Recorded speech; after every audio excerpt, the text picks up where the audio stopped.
प्रायश्चित योग्य कर्म। व्यास जी बोले, राजन, इस विषय में एक पुरातन इतिहास प्रसिद्ध है। एक बार बहुत से तपस्वी ऋषि एकत्रित होकर स्वयं मनु के पास गए और उनसे धर्म का स्वरूप पूछते हुए बोले, दान, अध्ययन, तप, कार्य और अकार्य, इनका क्या स्वरूप है? उनके इस प्रकार पूछने पर मनु जी ने कहा, मैं संक्षेप और विस्तार से धर्म का यथार्थ स्वरूप बताता हूँ, आप ध्यान देकर सुने। शास्त्र में जिन पापों के प्रायश्चित का उल्लेख नहीं है, उनकी निवृत्ति के लिए मंत्र जप, होम और उपवास करे, आत्मज्ञान प्राप्त करे, पवित्र नदियों में स्नान करे और जहाँ प्रायश्चित करने वाले लोग रहते हों उन स्थानों में रहे। इन पुण्य कर्मों से ब्रह्मगिरि आदि पवित्र पर्वतों पर रहने से, स्वर्ण भक्षण करने से, जिनमें रत्न हो उन नदियों या सरोवरों में स्नान करने से, देव स्थानों में जाने से और घृतपान करने से अवश्य मनुष्य की तत्काल शुद्धि हो जाती है। मनुष्य को कभी गर्व नहीं करना चाहिए और यदि दीर्घायु की इच्छा हो तो तप्त कृच्छ व्रत की विधि से 3 दिन तक गर्म दूध, घृत और जल का सेवन करना चाहिए।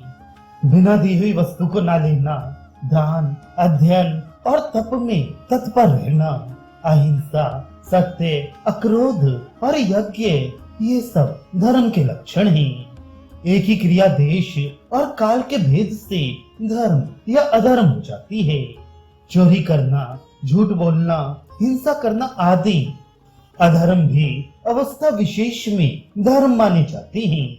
विवेकी लोग जानते हैं कि धर्म और अधर्म ये दोनों ही देश काल के विचार से अधर्म और धर्म दोनों हो सकते हैं।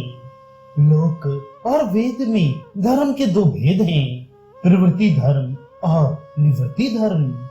इनमें निवृत्ति धर्म का फल मोक्ष रूप अमृत है और प्रवृत्ति धर्म का फल जन्म मरण है। अशुभ कर्म से अशुभ फल मिलता है और शुभ कर्म से शुभ फल। फलों की शुभ अशुभता के कारण ही इन 2 प्रकार के कर्मों को शुभ या अशुभ कहते हैं। यदि जानबूझकर कोई अशुभ कर्म हो जाए तो उसके लिए शास्त्र ने प्रायश्चित का विधान किया है। राजा यदि दंडनीय पुरुष को दंड ना दे तो उसे उसकी शुद्धि के लिए 1 दिन रात का उपवास करना चाहिए और यदि पुरोहित राजा को धर्मोपदेश ना करे तो उसकी शुद्धि 3 दिन उपवास करने से होती है। किंतु जो पुरुष अपनी जाति, आश्रम या कुल के धर्म को त्याग देते हैं, उनकी शुद्धि किसी प्रायश्चित से नहीं हो सकती।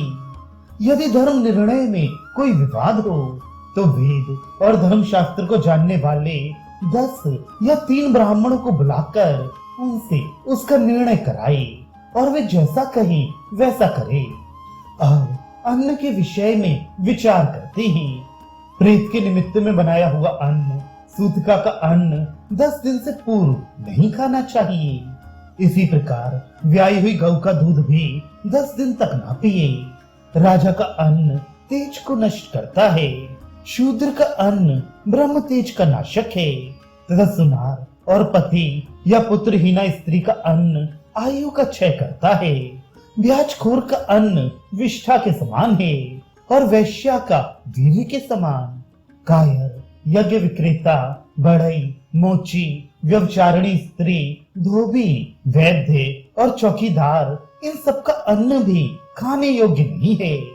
जिन्हें समाज या गांव ने दोषी ठहराया हो, जो नर्तकी के द्वारा अपनी जीविका चलाते हों और जिन्होंने अपने बड़े भाई के अविवाहित रहते हुए अपना विवाह कर लिया हो, उनका तथा बंदी जन और जुआरियों का अन्न भी अखाद्य है। जो बाएं हाथ से लाया गया हो, जो बासी हो, जिस पर मध्य के छींटे पड़ गए हों, जो झूठा हो और जिसे कुटुंब से छिपाकर अपने लिए रखा हो, वह अन्न खाने योग्य नहीं होता।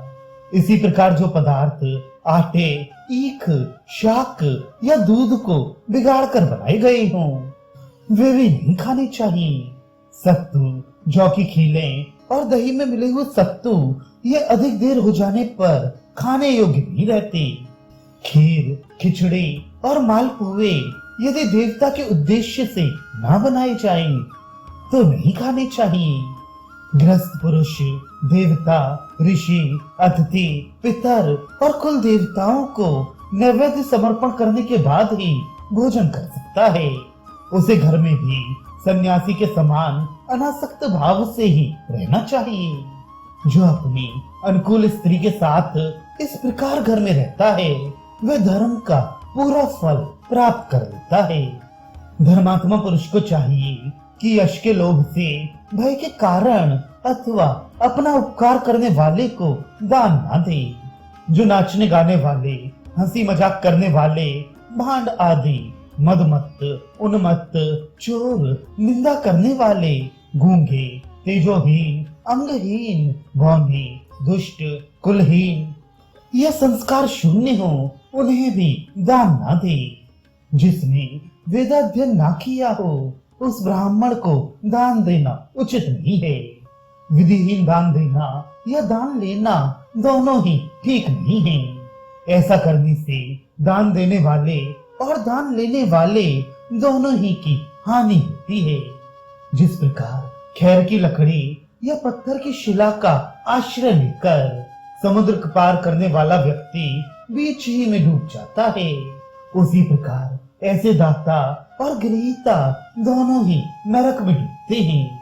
जिस प्रकार लकड़ी गीली होने पर अग्नि प्रज्वलित नहीं होती, उसी प्रकार जिस दान लेने वाले में तप, स्वाध्याय और सदाचार का अभाव होता है वह अच्छा नहीं जान पड़ता। जिस प्रकार मनुष्य की खोपड़ी में भरा हुआ जल और कुत्ते की खाल में भरा हुआ दूध अपने आश्रय के दोष से अपवित्र हो जाते हैं, उसी प्रकार दुराचारी के संसर्ग से शास्त्राभ्यास दूषित हो जाता है। जो ब्राह्मण वेदहीन और अशास्त्रज्ञ होते हुए भी संतोषी और दूसरे के गुणों में दोष न देखने वाला है उसे दया करके ही दान देना चाहिए। उन्हें देना शिष्टों का आचार है अथवा ऐसा करने से पुण्य होता है, ये समझकर उन्हें कुछ नहीं दिया जा सकता। क्योंकि जैसे लकड़ी का हाथी और चाम का हिरण ये नाम मात्र के ही होते हैं, उसी प्रकार बिना पड़ा हुआ ब्राह्मण भी केवल नाम का ही होता है। जिस प्रकार जलहीन कुआं और राख में किया हुआ हवन व्यर्थ होता है, उसी प्रकार मूर्ख को दिया हुआ दान भी निष्फल है। दान लेने वाला मूर्ख तो दाता का शत्रु है, वे उसका धन हरण करता है और देवता और पितरों के हव्य कव्य का नाश करता है। उसे दान देने वाला पुण्य लोगों को प्राप्त नहीं कर सकता। युधिष्ठिर, तुमने जो पूछा था उसके अनुसार मैंने संक्षेप में स्वयंभू मनु का यह पूरा प्रसंग सुना दिया। यह महत्वशाली प्रसंग सभी कल्याण कर्मियों को सुनना चाहिए।